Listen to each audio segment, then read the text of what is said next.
Update. Am I the a-hole for breaking my fiancé's family tradition by naming my son what I wanted? Original post. Myself 25 female and my fiancé 27 male have a 2-month-old son. We are overjoyed at being parents, but most of my in-laws are refusing to even see our baby because of a decision we made concerning his name.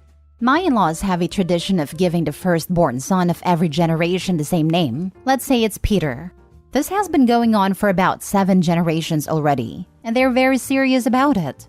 My fiancé's eldest cousin was the latest person to get named Peter. Every one of his cousins has only had daughters so far, so our baby is the first son of his generation, and consequently, should get the name. I have no problem with the name Peter, and would have been okay with naming my son that. Unfortunately, that was also the name of my uncle who died before I was born. I won't get into details, but it was tragic and traumatizing for my family. My father never got over losing his younger brother. My grandmother even asked the family not to name any of our future children Peter during her lifetime. My mother-in-law and father-in-law knew about this promise, and at first seemed to not only be okay with us avoiding the name Peter, but also supportive of the one we chose. However, my grandmother sadly passed away when I was 7 months pregnant. We traveled for her funeral, and on our last days there, my in-laws called to offer me their condolences. Then my mother-in-law asked me if I was willing to think about the name Peter now. Suddenly, they were insistent that the name we chose was awful, and we had to honor their tradition. According to them, they had only agreed to make an exception for us for my grandmother's sake, and had no obligation to keep it now that she had passed. My family agrees that while it's true we don't have to avoid a name anymore, it still doesn't feel right to use it. My fiancé agrees with me as well, but his parents spent the last weeks of my pregnancy trying to convince us to change our minds about the name. When our baby was born and we named him what we wanted, my in-laws were furious that we had broken a 7-generation-old family tradition. Some of them hadn't previously wanted to name their sons Peter, but did it anyway for the family's sake. They said our decision was selfish, and that my family should have moved on by now. This has truly nothing to do with whether my family has moved on or not. It just felt like a betrayal to my grandmother and uncle's memories to even consider using the name. My father-in-law even offered us $1,000 to change our son's name to Peter after he was born. That was 2 months ago, and neither of my fiancé's parents have met the baby or seen us since I was pregnant. Most of my in-laws are on their side, and this is causing a huge rift between my fiancé and his family. He assures me he's fine, but I'm starting to feel really guilty about this. Am I the a-hole? Edit. The tradition started, as far as I know, when the original Peter died and his son, also named Peter, named his firstborn after his father. Peter III ended up having the first son of the following generation, and did the same thing. That one died before having children, so his sister gave the name to her son, and so on. The name Peter is very common in my country, so none of them ever got bullied over it. And the fact that it was also my uncle's name isn't as unlikely as one might think. Also, middle names aren't used in my country. Most people get the maternal surname before the paternal one instead. It wasn't $1,000. Different country, different currency. It's still a lot of money, but would probably translate to about $200 US. Now for the top comments before reading the update. Not the a-hole. After 7 generations, I think it's time that their family moved on. It's always been surprised it even lasted that long. And like, no offense, but that's a pretty vague tradition. Like, how do they keep track of each new generation to determine this? I have cousins 15 years older than me and 15 years younger. My husband has cousins 25 years younger than him. At some point, this has got to get more confusing than it's worth, right? Generation basically means a line of cousins to them? I only kind of get it, but I think basically every first time a cousin has a child, he or she's the first of the generation. My maternal family kind of works like that too. I'm 20 years older than one of my youngest cousins, but we're still from the same generation. This uncle, while only 4 years older than me, is from my mom's. Sorry, I'm really bad at explaining this. Not the a-hole. Family name traditions are weird, and you can do whatever you want and name your baby whatever you want. Keep pushing the "I'm honoring my late grandmother's final wishes" hard, so they see how unhinged they sound asking you to flout that. And as a grandma, The idea of rejecting a child based on a name is simply trifling. It's downright shallow, petty, and a real ugly representation of one's integrity. Honestly, the longer these people avoided my child, the less their value would be worth in my child's life. Who would want such people around after a while? What would they bring to the table for my child? How would people like this positively enrich his or her development? I feel bad for OP's partner, as this behavior surely has hurt him. Otherwise, I would consider this behavior a possibly important reveal to who these people are and what kind of chaos they should be capable of. Now for the update. Thank you so much to everyone who commented and offered support. A lot has happened since I posted, so I thought I'd give you an update. About a week after my post, my fiancé's parents contacted us. They apologized for their behavior and begged to meet my son.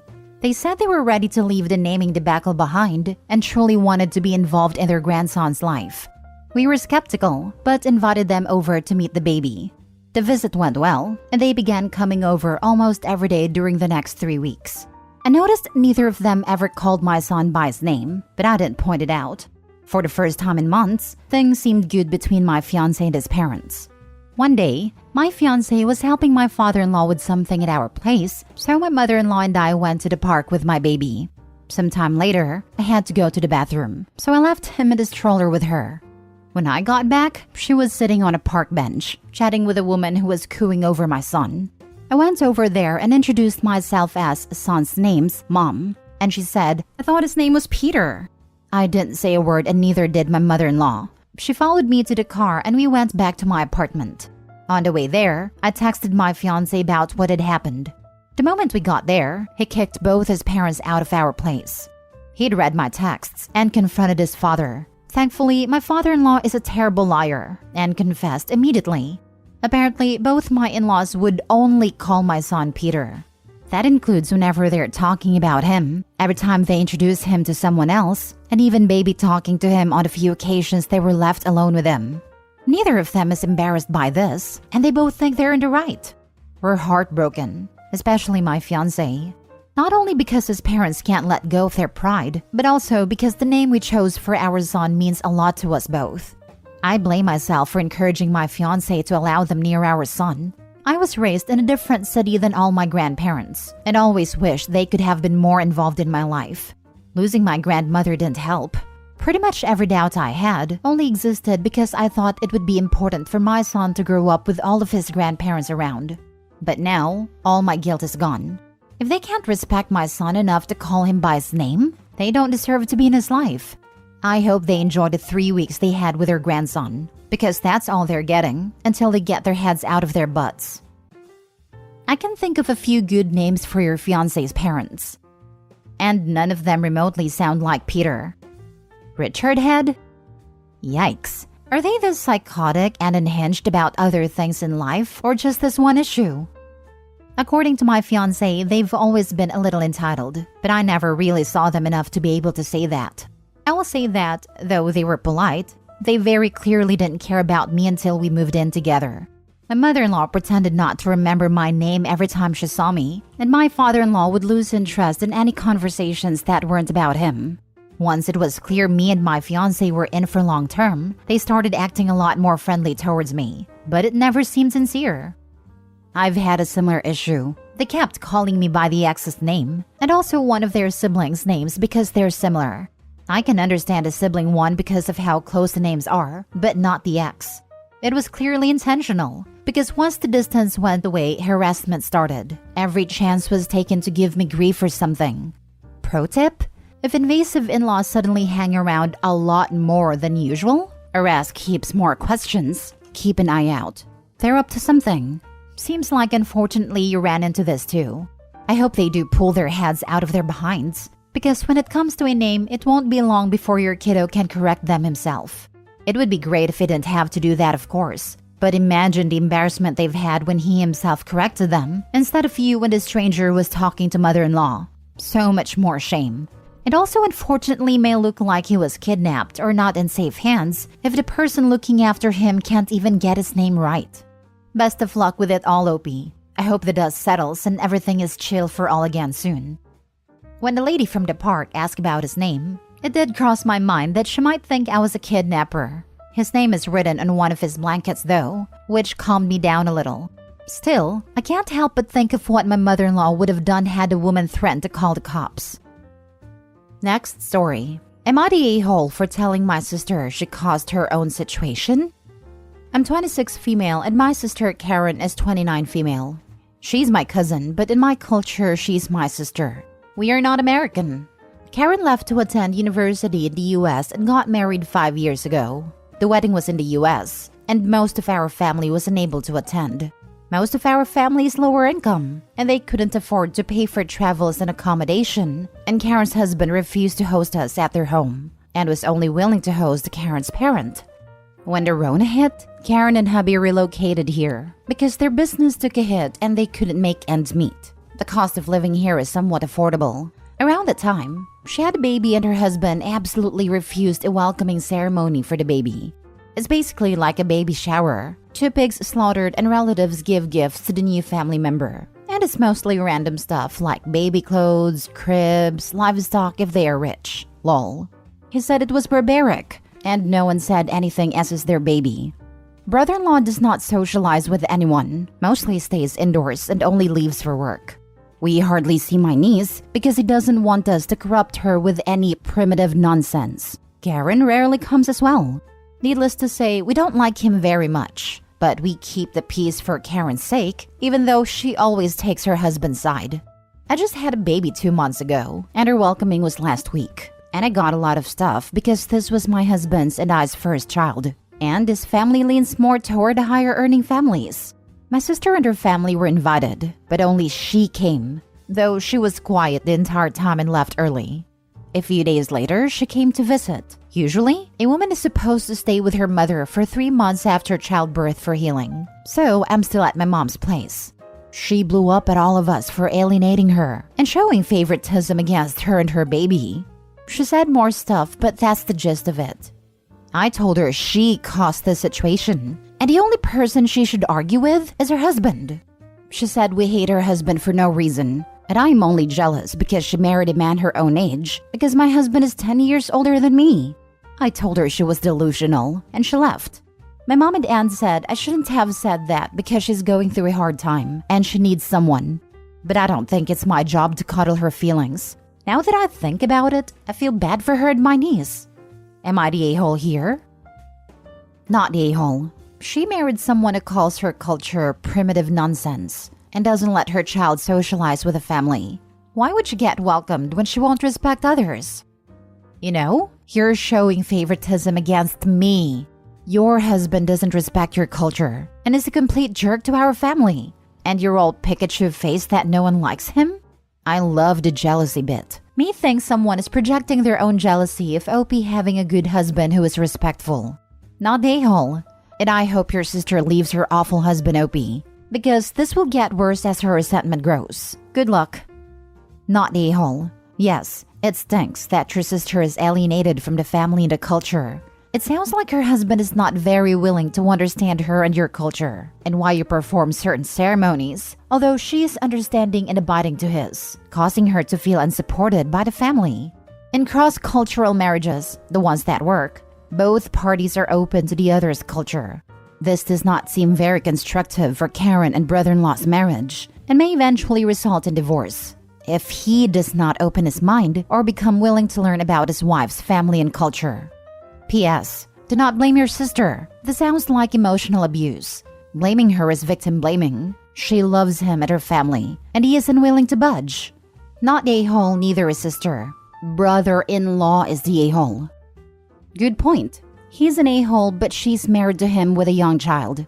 She's kind of trapped unless she takes a major stand. It's hard to get away from situations like that, because it's humiliating to admit that there's a problem, and that you need help and don't know what to do. Last story. Am I the a-hole for refusing to get out of my chair for an older woman and calling her an idiot? Alright, so I, 28 female, have hypermobile EDS, which for those who don't know, is a connective tissue disorder. One of the many symptoms is frequent injuries, especially dislocations and subluxations. I wear ankle braces whenever I plan to be on my feet for any period of time. I also dislocated my kneecap playing with a puppy on Saturday. I was at the pharmacy and after placing my order, sat down in the only available chair with my leg extended from my knee to get some relief. An older woman, 40s or 50s, comes up to me and says that I am young and should let the older people there have a chair. I responded by pointing at my fully visible ankle brace, since my knee brace was hidden by my pants, and said something along the lines of, "Are you an idiot that thinks I wear these as a fashion statement?" She called me a witch and sulked away. The other people there gave me weird looks too. Was I too harsh? Edited to add, I just want to clear a few things up since I can't answer everyone's comments. I don't think 45 is old. I was quoting her saying older. It was one of the reasons I reacted strongly. This isn't the first time I've had an experience like this as well, so I kinda snapped. I also understand that she could have had an invisible disability, but the only reason she gave for her demands, not a polite request, was that she was older than me. There was another occupied chair that had a man about her age in it, and she didn't ask or demand to get up. I would have absolutely given her the chair, no problem, if she gave me a reason better than mine to sit. I don't think being in your 40s or 50s by itself is a better reason to need a chair than having bad ankles and a recently dislocated kneecap. Yes, this isn't even hard. Not the a-hole. 40s or 50s isn't that old. And people need to be more mindful that young doesn't mean fully ambulatory without pain or other issues. Young people can have disabilities. It would be different if she asked versus tried to lecture you. Oh yeah, I definitely wouldn't have reacted that way if she had politely asked for the seat. If she had been like 90, I would have gotten up without being asked. But I figured she was fine since she's just middle-aged. Not a-hole and she sucks. But aren't you kind of making the same assumption that she did based on her age? No, the middle-aged woman assumed that she deserved a seat because she's middle-aged and OP's young. So OP can't be disabled. Inference? The middle-aged woman is not disabled, as the only reasoning she held up is OP's youth. OP is aware that there comes a point in aging where everyone becomes disabled, and stating that she would give up her seat for another disabled person because of that knowledge. Not a-hole. I'm a young disabled person, and I can't stand people in public acting like I shouldn't be sitting down or using a cane or whatever. You gave her exactly what was coming to her, and she deserved it. I have a chronic illness and suffer from chronic pain. I always feel judged when I don't give up my seat because I am young, but with an invisible disability.